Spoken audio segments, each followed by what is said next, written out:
आज की इस चर्चा में आप सबका स्वागत है। आज हम भगवत गीता की एक बहुत ही कह सकते हैं निर्णायक मोड़ पर बात करेंगे। श्लोक 1.26। नमस्कार। हमारे पास जो सामग्री है वो इस श्लोक की बारीकियों को खोलती है। कोशिश रहेगी कि कुरुक्षेत्र के मुहाने पर खड़े अर्जुन के मन में जो चल रहा था उसे समझे। हाँ, ये श्लोक तो जैसे पूरी गीता की भूमिका बांधता है, इंसान के मन की एक बहुत गहरी कश्मकश को सामने लाता है। चलिए देखते हैं इसे। ठीक है, तो मैदान है कुरुक्षेत्र का। श्री कृष्ण ने अर्जुन का रथ लिया है और दोनों सेनाओं के ठीक बीच में खड़ा कर दिया है। अर्जुन क्या देख रहे हैं वहाँ? हमारा स्रोत इसी श्लोक 1.26 पर रोशनी डालता है। तत्रा पश्यत स्थितान पार्था पितृणा पथ पितामहान।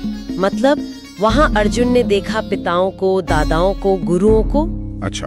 मामा, भाई, बेटे, पोते, दोस्त भी, यहाँ तक कि ससुर और जो उनके शुभचिंतक थे उनको भी। और देखिए, स्रोत इस बात पर जोर देता है कि ये सब अपने लोग थे जो युद्ध के लिए तैयार खड़े थे, और वो भी दोनों तरफ, यानी सिर्फ दुश्मन सेना में नहीं। जी हाँ, दोनों ही सेनाओं में। ये कोई अनजान लोग नहीं थे जिनसे लड़ना था। ये तो बहुत व्यक्तिगत हो गया। फिर यहीं पर बात शायद ज्यादा पेचीदा हो जाती है ना। स्रोत भी इशारा करता है कि टकराव सिर्फ बाहर ही नहीं रहा।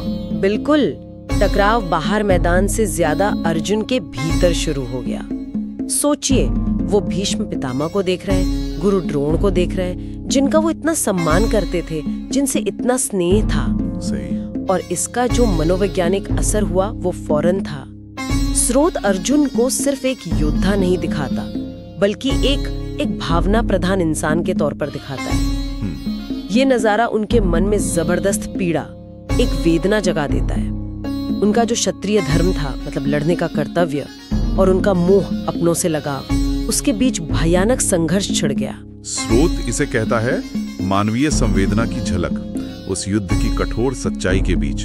तो क्या यहीं से उनका वो लड़ने का इरादा थोड़ा कमजोर पड़ने लगता है? हाँ बिल्कुल, ये वो पहला बिंदु है, वो पहला धागा है जो खुलता है। अगर हम इसे गीता के पूरे संदर्भ में देखें, तो ये जो खास पल है 1.26 में जो ये देखने का वर्णन है, यही उस चीज की बुनियाद रखता है जिसे गीता आगे विषाद योग कहती है। विषाद योग यानी दुख का योग। हाँ, दुख या निराशा का योग।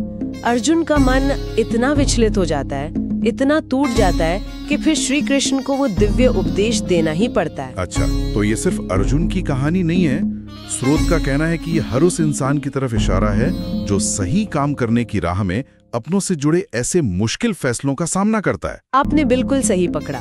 ये श्लोक उसी बुनियादी कश्मकश को सामने लाता है। धर्म बनाम मोह, कर्तव्य और लगाव के बीच का द्वंद्व। ये दिखाता है कि कितना भी बड़ा योद्धा क्यों ना हो, जब अपने कर्मों के नतीजों का सामना करना पड़ता है और सामने अपने ही लोग हों, तो भावनाओं का ज्वार, वो मोह इंसान को घेर सकता है। और शायद यही कमजोरी, यही संवेदनशीलता, हाँ, यही भेद्यता, यही इंसान का कमजोर पड़ना गीता के ज्ञान के लिए दरवाजा खोलता है। यहीं से तो वो संवाद शुरू होता है। तो मतलब श्लोक 1.26 सिर्फ रिश्तेदारों की एक लिस्ट नहीं है, ये अर्जुन के गहरे संकट की शुरुआत है, और इसी वजह से भगवत गीता का पूरा संवाद जन्म लेता है। बिल्कुल, ये उस एहसास के क्षण को पकड़ता है जहाँ से शायद वापसी मुमकिन नहीं थी। और ये हमें सोचने के लिए एक बहुत दिलचस्प बिंदु भी देता है। स्रोत इस बात पर काफी ध्यान देता है कि अर्जुन अपने रिश्तेदारों को देख रहे हैं। देखने पर? अच्छा। हाँ, मतलब किसी स्थिति के बारे में हमारी जो धारणा होती है, हमारा जो नजरिया होता है, खास करके उसमें कौन लोग शामिल हैं, वो हमारे कर्तव्य निभाने की इच्छा या हमारी क्षमता को कितना प्रभावित करता है। ये तो सचमुच सोचने वाली बात है। हमारी धारणा ही सब कुछ बदल सकती है। बिल्कुल, इस पर विचार किया जा सकता है।